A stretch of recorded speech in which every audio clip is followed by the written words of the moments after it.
Assalamualaikum warahmatullahi wabarakatuh. Selamat pagi anak-anak.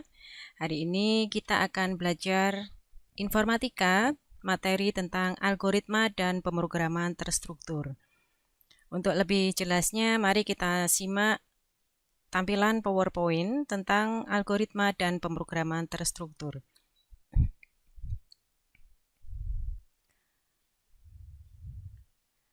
Tujuan kita belajar algoritma dan pemrograman terstruktur. Yang pertama yaitu memahami pengertian algoritma, membedakan algoritma dengan pemrograman, merumuskan tahapan algoritma, dan menyajikan algoritma. Di sini kita ada poin-poin penting yang akan kita pelajari, yaitu antara lain definisi, perbedaan algoritma dan pemrograman terstruktur, tahapan algoritma, penyajian algoritma, simbol flowchart, contoh kasus flowchart. Yang pertama yaitu definisi. Definisi algoritma di sini adalah suatu rencana yang digunakan untuk memecahkan suatu masalah. Sedangkan pemrograman terstruktur adalah suatu proses mengimplementasikan urutan langkah untuk menyelesaikan suatu masalah dalam bentuk program. Jadi di sini algoritma sama-sama memecahkan suatu masalah, tetapi untuk pemrograman terstruktur menyelesaikan suatu masalah dalam bentuk program. Apa perbedaan keduanya?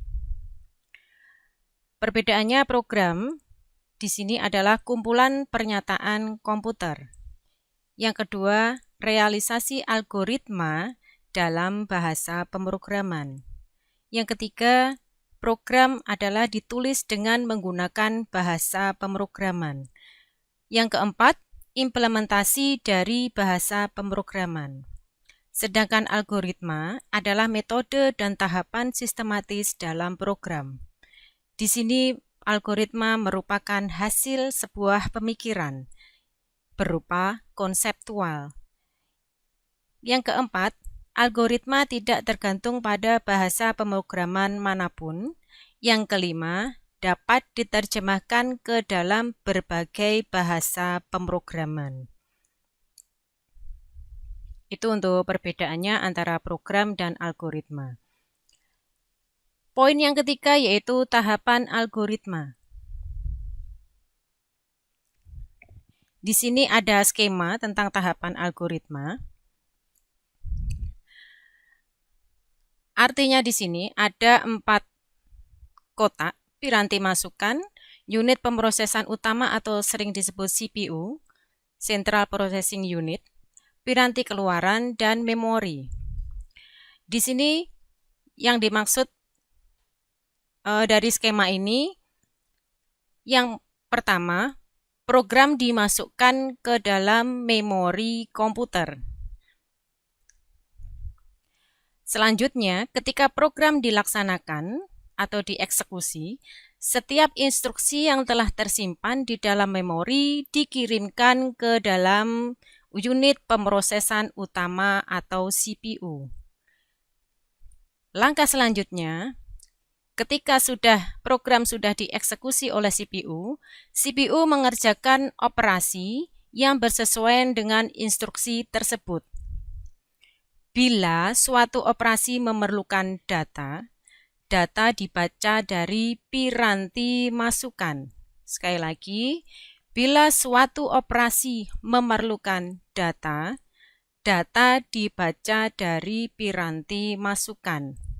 Disimpan di dalam memori, lalu dikirim ke CPU untuk operasi yang memerlukan tadi. Apabila proses menghasilkan keluaran atau informasi, keluaran disimpan ke dalam memori, lalu memori menuliskan keluaran tadi ke piranti keluaran. Misalnya, di sini dengan menampilkannya di layar monitor. Kalian pasti masih ingat piranti masukan dan piranti keluaran yang sudah dipelajari di kelas 7. Piranti masukan, contohnya misalnya adalah keyboard, mouse, dan sebagainya. Piranti keluaran, contohnya adalah printer, speaker, dan lain sebagainya. Jadi di sini skema adalah skema dari tahapan algoritma seperti yang dijelaskan tadi.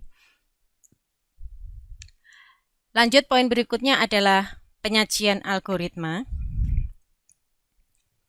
Penyajian algoritma di sini dibagi menjadi dua, yaitu berupa tulisan dan berupa gambar.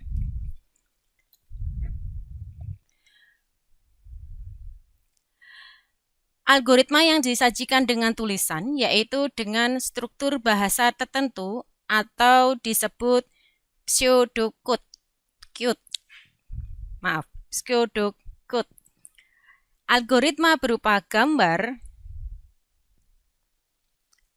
ini misalnya dengan yang dinamakan flowchart atau diagram alir. Yang dimaksud algoritma tulisan contohnya adalah bahasa pemrograman, banyak sekali, seperti misalnya Pascal atau bahasa C, dan algoritma tulisan yang lainnya. Yang kita akan bahas di sini adalah flowchart. Algoritma berupa gambar atau flowchart merupakan gambar atau bagan yang memperlihatkan urutan dan hubungan antar proses beserta pernyataannya. Sekali lagi, yang dimaksud flowchart di sini adalah gambar atau bagan yang memperlihatkan urutan dan hubungan antar proses beserta pernyataannya. Biasanya flowchart ini digambarkan dengan simbol. Simbolnya apa saja? Mari kita pelajari untuk selanjutnya. Simbol flowchart. Di sini banyak sekali simbol flowchart. Tapi yang sering digunakan adalah ini, di sini terlihat di depan kalian. Ada gambar kotak, ini menandakan proses segi 4 layang-layang, decision. Yang selanjutnya adalah untuk input atau output data, dokumen, off-page reference, konektor, terminator, store data, line connector, dan manual input. Untuk lebih jelasnya kita akan belajar suatu kasus menggunakan simbol flowchart. Proses, input output data, ini yang akan kita jadikan untuk kasus, untuk simbolnya. Seperti apa kasusnya? Mari kita pelajari lagi contoh kasus flowchart. Ini ada hubungannya dengan pelajaran matematika. Bisa dibaca di sini contoh kasus flowchart. Jadi ketika kita ingin membuat program di komputer, tidak langsung jadi seperti itu, tapi ada alur-alurnya yaitu yang disebut flowchart. Di sini ada kasus rancangan program dengan menggunakan flowchart mencari luas persegi panjang. Mencari luas persegi panjang. Solusinya, perumusan untuk mencari luas persegi panjang adalah di matematika luas sama dengan panjang kali lebar. L-nya kecil di sini, maaf. Di mana L adalah luas persegi panjang, P adalah panjang persegi, dan L adalah lebar persegi. Jadi jelasnya di sini yang akan kita kasuskan adalah mencari luas persegi panjang. Ada solusinya yaitu luas sama dengan panjang kali lebar. Nah, ini bisa kita jadikan sebuah flowchart. Di sini ada yang pertama start, yang kedua P,L. P,L ini P-nya kecil, L-nya kecil.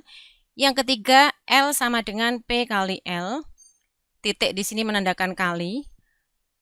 Jadi untuk flowchart kita untuk perkalian tidak memakai simbol X yang seperti biasa di matematika, tapi kita pakai titik. Yang keempat ada tulisan L dengan simbol yang seperti ini. Yang kelima adalah N dengan simbolnya yang seperti ini. Setiap ini simbolnya berbeda. Keterangannya untuk gambar flowchart di samping. Yang pertama, simbol pertama menunjukkan, simbol pertama ini, start, menunjukkan dimulainya sebuah program. Jadi start, dimulai. Simbol yang kedua menunjukkan bahwa input data dari P dan L, panjang dan lebar. Ini adalah simbol input yang tadi kita bahas sama-sama untuk simbol-simbol flowchart. Yang ketiga, data dari panjang dan lebar akan diproses pada simbol ketiga dengan menggunakan perumusan L sama dengan P kali L. Jadi ketika input sudah dimasukkan berupa P dan L, akan diproses dengan simbol kotak. Prosesnya seperti apa? Adalah L sama dengan P dikalikan L. Simbol yang keempat menunjukkan hasil output. Ini menunjukkan simbol output dari proses simbol ketiga. Jadi ketika L sama dengan P kali L diproses, akan menunjukkan output berupa L luas. Simbol kelima atau terakhir menunjukkan berakhirnya program dengan tanda N. Jadi untuk simbol contoh kasus flowchart di sini, start, dari start, ada simbol berikutnya yaitu input. Apa yang dimasukkan atau yang diinputkan ini adalah P dan L, karena yang diketahui adalah panjang dan lebar. Langkah selanjutnya, ketika sudah diinputkan, apa yang akan dicari atau diproses ini adalah luas sama dengan P kali L. Ketika L sama dengan P kali L sudah diproses dengan simbol kotak di sini, akan menghasilkan sebuah output atau keluaran berupa luas. Ketika luas sudah ketemu, maka akan berakhir untuk flowchart-nya. Nah, ini untuk contoh kasus flowchart.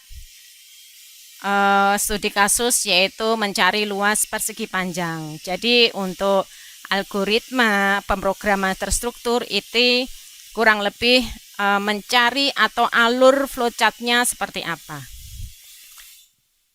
Baik, untuk materi algoritma dan pemrograman struktur cukup sampai di sini. Kalaupun nanti ada pertanyaan bisa lewat WA grup kelas, bisa disampaikan di situ. Setelah pembelajaran materi ini ada tugas, link tugas yang sudah dimasukkan Bu Reti ke dalam e-learning atau di classroom. Sekian dari Bu Reti untuk pelajaran informatika hari ini. Tetap jaga protokol kesehatan, tetap pakai masker, tertib di rumah, mengerjakan tugas, ditunggu untuk tugasnya. Dikerjakan semua. Baik, berarti akhiri. Wassalamualaikum warahmatullahi wabarakatuh.